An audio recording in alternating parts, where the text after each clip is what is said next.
더 카메라 스쿨 중급반 강의. 오늘은 렌즈와 초점 거리에 대해서 알아보도록 하겠습니다. 우선 작가 한 명을 또 소개를 해드릴게요. 많이들 알고 계실 거예요. 찰나의 거장이라고 불리는 앙리 까르띠에 브레송입니다. 찰나의 거장. 우리가 일상 순간에서 그냥 지나칠 수 있는 것들, 그 순간들의 결정적인 순간만을 포착해서 전시를 하는 찰나의 미학을 만드는 작가입니다. 이 사진 같은 경우도 지금 이렇게 이 여자분이 두 손을 이렇게 뭔가 얘기하려고 올리고 있는 것 같은데 그 손 위로 구름이 지나가고 있죠. 이런 순간들, 그냥 일상에서 놓칠 수 있는 순간들을 아주 기가 막히게 잡아내는 매력을 가지고 있습니다.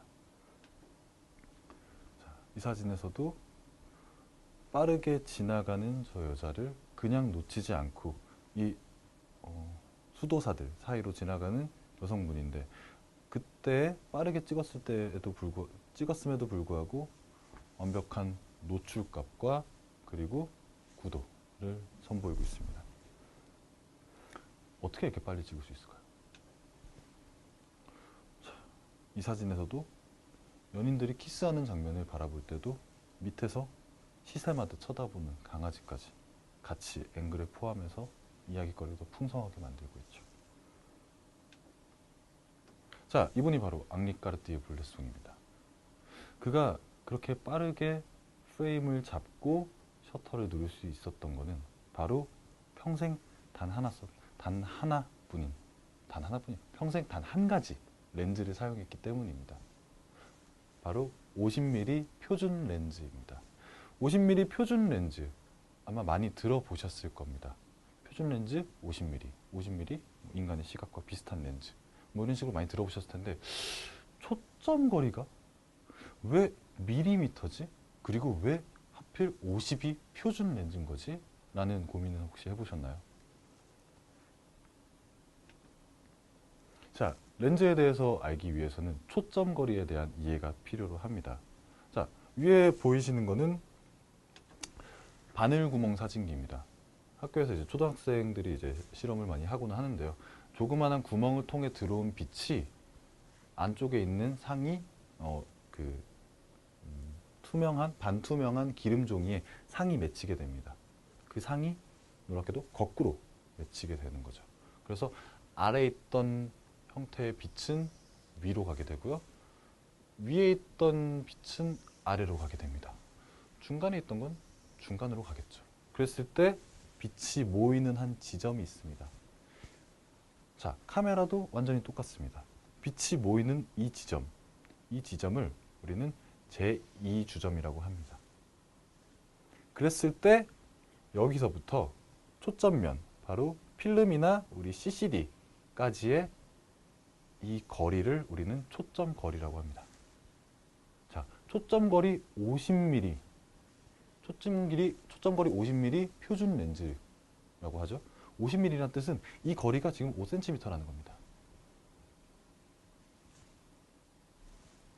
근데 왜 5cm 되는 약 대략 50cm 정도에 되는 이 거리가 표준으로 규격이 되어 있을까요? 자, 초점 거리에 따라서 변화하는 각도에 대해서 알아보겠습니다. 자, 초점 거리가 짧습니다. 짧은 렌즈, 뭐 광각 렌즈라고도 하죠. 짧은 렌즈는 넓은 화각을 지닙니다. 넓은 화각을 지니고 있습니다. 자, 초점 거리가 긴 렌즈는 짧은 화각을 가지고 있죠. 그래서 결국 사진이 만들어지면요, 초점 거리가 짧은 사진에서는 같은 거리에서 찍었을 때 이 산의 모양이 다 나옵니다. 하지만 초점 거리가 긴 렌즈를 이용했을 때는 이 산이 일부분만 나오게 됩니다. 이 정도만 나오게 되는 거죠. 그래서 우리는 확대되었다고 생각합니다. 이런 특징을 가진 렌즈를 망원 렌즈라고 하고요. 넓은 곳을 보여주는 렌즈를 광각 렌즈라고 합니다. 그 중간이 바로 표준 렌즈인데요. 50cm에는 어디서 나온 걸까요? 자, 여기에 보이는 이 각도가 바로 초점거리에 따른 화각의 변화입니다. 자, 지금 밑에 예시 사진이 있습니다. 14mm로 찍었을 때는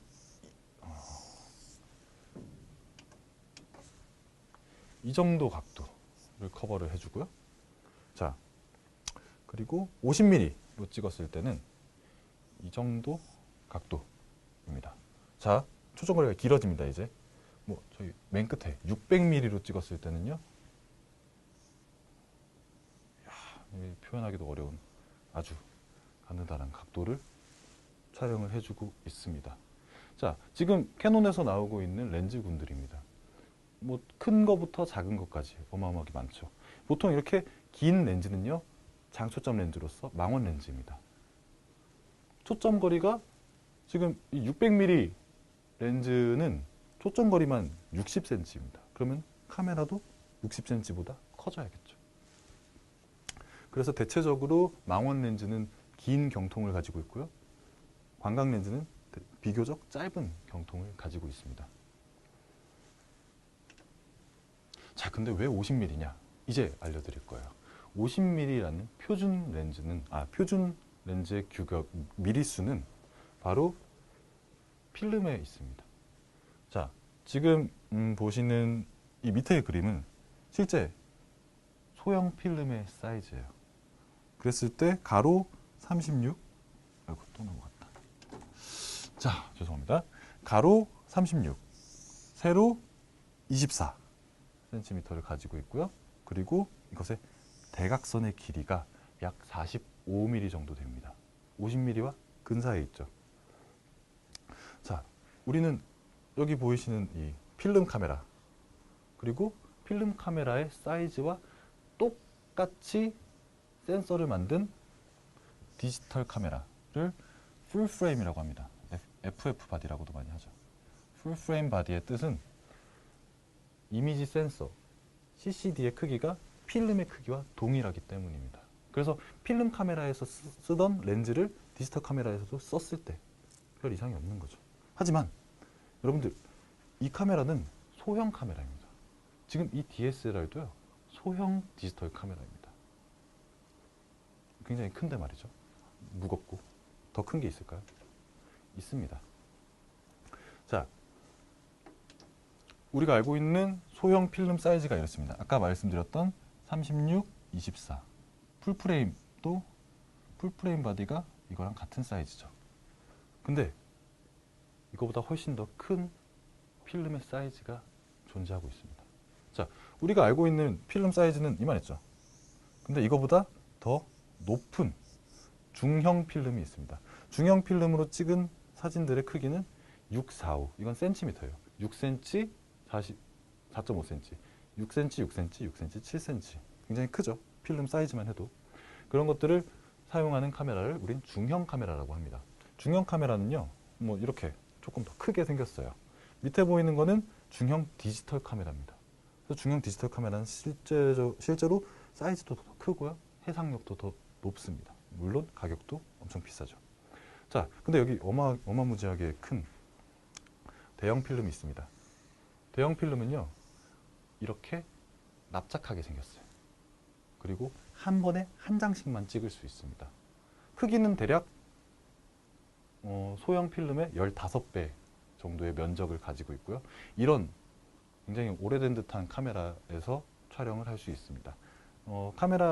필름을 이 뒤에다가 한 장 넣어놓고 찍고 빼야 됩니다. 굉장히 번거롭죠. 하지만 엄청나게 해상력이 뛰어나겠죠. 일반 필름의 15배니까요. 자, 35mm. 우리가 알고 있는 CCD의 사이즈였어요. 이게 사이즈가 아까 45mm 정도 된다고 했죠. 자, 중형 필름은요, 대각선의 길이가 8에서 10cm예요. 그래서 중형 필름의 표준 렌즈는요, 80에서 100mm 사이입니다. 사이즈에 따라서 조금씩 다르고요. 자, 대형 필름 같은 경우에는 대각선의 길이만 해도 10cm가 훨씬 넘습니다. 15cm 정도 됩니다. 그래서 대형 카메라에서는 150mm 초점 거리가 표준 렌즈입니다. 같은 각도를 다 가지고 있는 거예요. 자, 그랬을 때, 자, 50mm가 소형 카메라에서는 표준 렌즈였죠. 표준 렌즈의 초점 거리였는데 그 50mm를 대형 카메라에 갖다가 낍니다. 그러면 어떻게 찍힐까요? 정답은 엄청난 광각 렌즈로 변신합니다. 중형 카메라도 마찬가지예요. 중형 카메라에 50mm를 갖다 교합을 하면 더 표준보다 넓은 광각 렌즈로 변합니다. 그래서 50mm 렌즈는 표준 렌즈가 맞지만 모든 카메라에서 표준 렌즈는 아니라는 말씀입니다. 자, 50mm보다 짧은 초점 거리의 렌즈를 우리는 광각 렌즈라고 합니다. 물론 지금부터는 이제 소형 카메라, 즉 DSLR을 기준으로 말씀드리는 거니까 50mm를 표준 렌즈로 생각하고 들으시면 됩니다. 50mm보다 짧은 초점 거리, 광각 렌즈. 광각 렌즈를 어디서 쉽게 찾아볼 수 있을까라고 생각을 해봤는데 생각하는 것보다 가까이에 있습니다. 여기 써있죠. 보이는 것보다 가까이에 있습니다. 자동차 사이드미러. 자동차 사이드미러는 넓은 범위를 우리에게 보여줘야겠죠. 넓은 각도를. 자, 이것도 반사경. 도로에서 자주 볼 수 있죠. 코너에서 내가 눈으로 보지 못하는 부분까지 넓게 나의 시각보다 더 넓은 범위를 볼 수 있게 도와주는 광각 렌즈죠. 넓은 각도, 넓은 각도를 보여준다.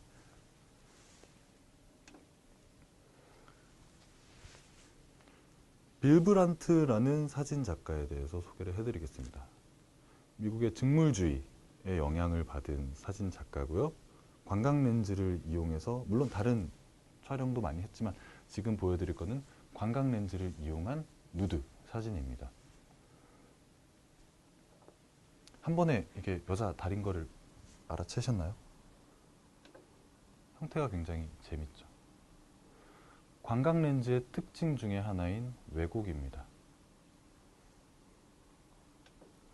왜곡은 우리가 인간 눈으로 사물을 바라봤을 때보다 훨씬 더 뭔가 과장돼서 보이죠.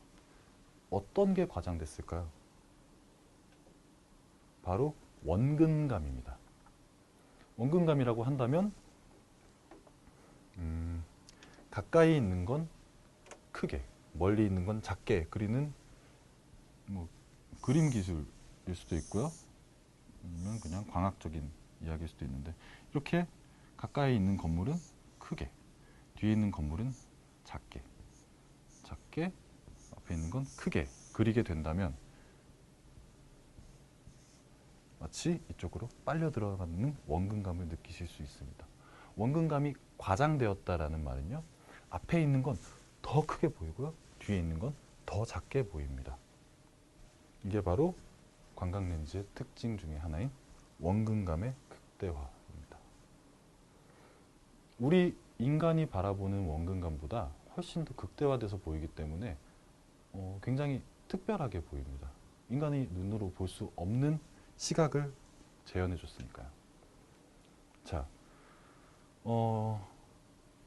휴가철에 이제 여행을 가기 위해서 펜션을 예약을 합니다. 펜션을 예약할 때 보통 인터넷에 들어가서 펜션 사진을 보고 예약하죠. 객실 정보에 이제 객실 사진들을 바라봅니다. 그래서 이제 누군가와 여행을 떠나기 위해서 스파풀이 있는 그런 방을 예약하려고 이제 봤습니다. 굉장히 커 보입니다. 엄청나게 넓고 럭셔리한 방인 것 같습니다. 근데 실제로 만약에 가면 굉장히 실망하는 경우가 많습니다. 사진으로 봤을 땐 굉장히 넓어 보였는데 왜 이렇게 작지? 다른 방인가? 싶을 정도로. 근데 이 사진은요. 광각 렌즈에 의해서 촬영이 되었습니다. 그래서 가까이 있는 거는 우리 눈이 보는 것보다 훨씬 크게 나오고요.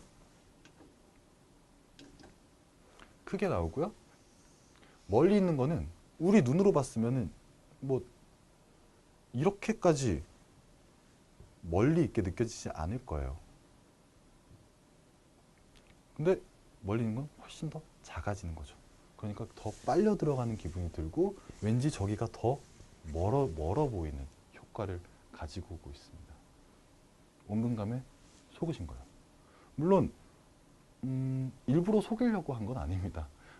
뭐 공간이 한정적이기 때문에 더 이상 뒤로 물러설 설 수 있는 공간이 없습니다. 그러면은 내가 만약에 망원 렌즈를 가지고 있어요. 그럼 이 정도 화각으로 방을 다 찍을 수 있을까요?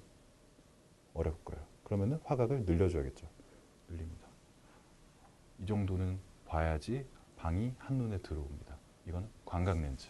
광각 렌즈의 특징인 원근감이 덕분에 방이 더 넓어 보이기도 합니다.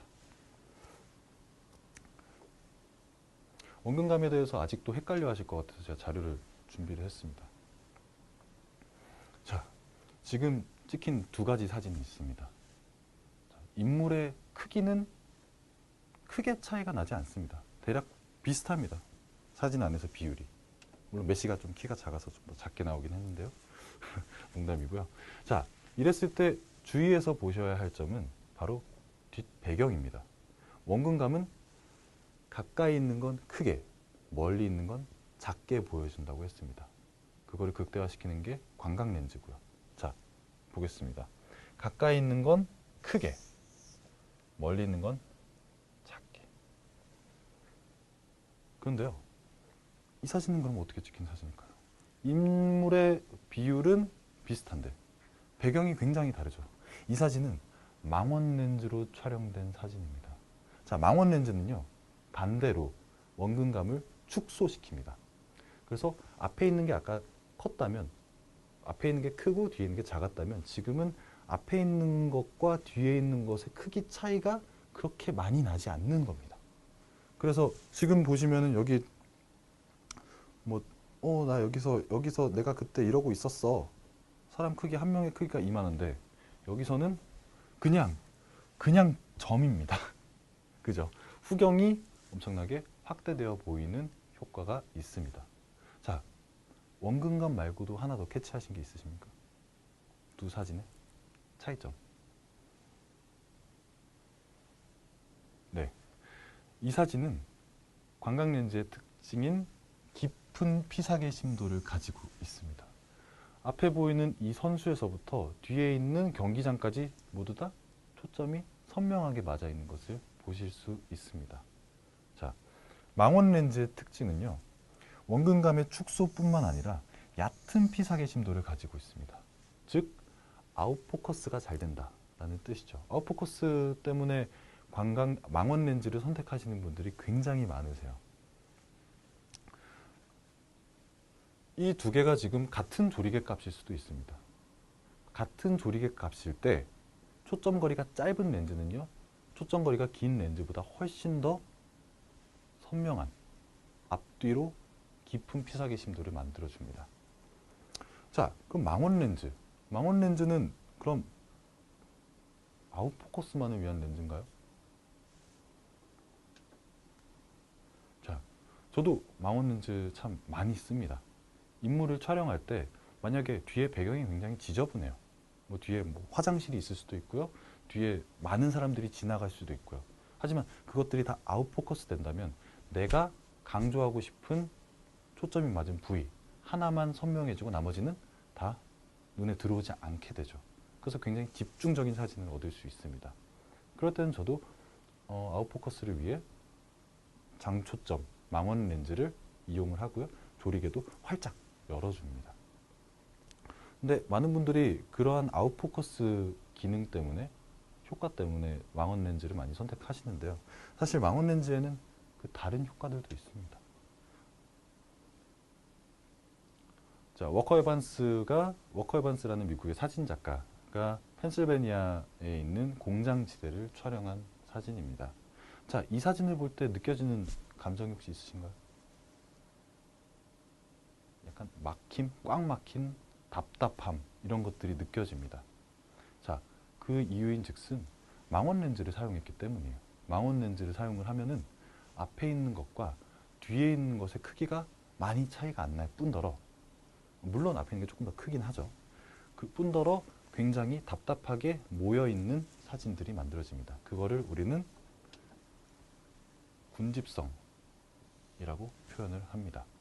자, 이런 게 뭐 싫을 수도 있어요. 이런 표현이. 근데 이 펜실베니아의 공장지대, 이 사진만 봐도 왠지 공기까지 매캐하고 답답할 것 같은 기분을 전달해줬다면 굉장히 효과적으로 사용된 표현 방법이겠죠.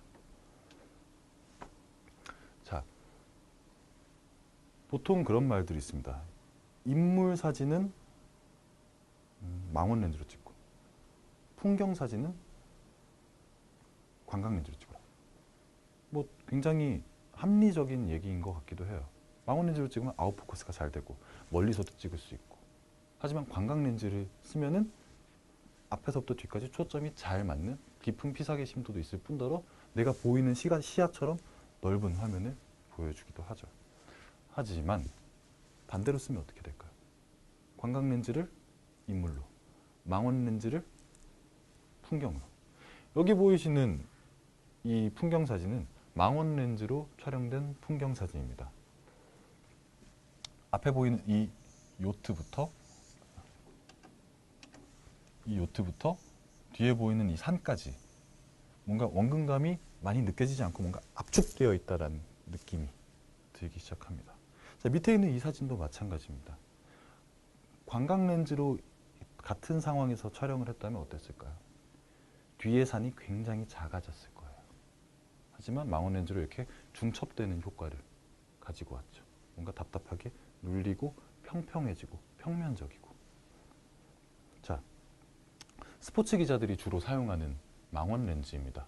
망원 렌즈는 너무 이 스포츠 기자들은 멀리 있는 선수를 크게 확대해서 찍어야 하기 때문에 엄청난 초망원 렌즈를 씁니다.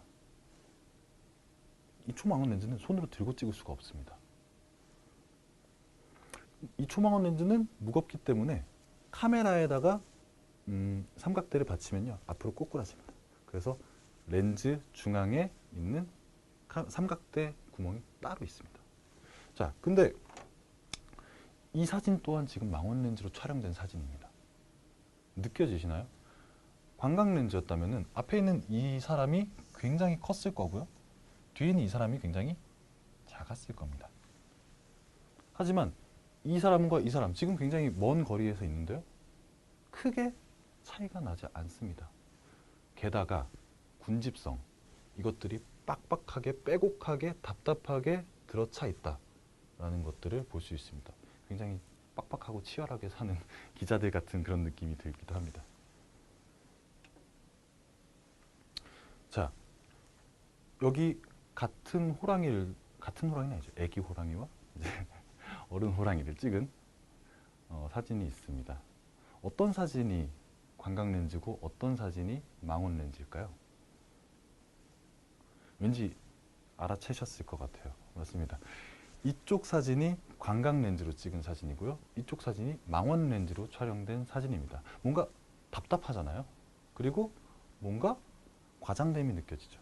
자, 이 아기 호랑이가 손을 앞으로 살짝 냈을 뿐인데 이 손의 크기와 얼굴의 크기가 크게 차이가 납니다.